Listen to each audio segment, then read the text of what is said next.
वही सच है, हमें सच बोलने का हुक्म देता है।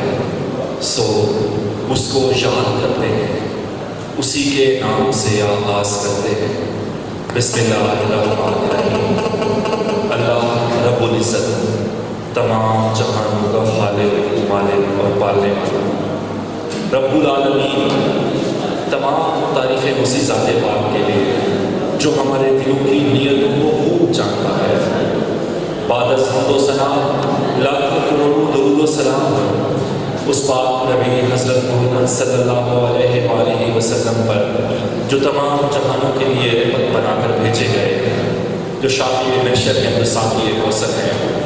बाद हम्दो सलाम व दुरूद व सलाम महफिल का बाकायदा आगाज़ तिलावत कलाम पाक से करना चाहूँगा, और इसके लिए मैं गुजारिश करूँगा क़ारी हसन अली से कि वो स्टेज पर आएँ और तिलावत कलाम रब्बानी से हमारे दिलों को मुनव्वर फरमाएँ।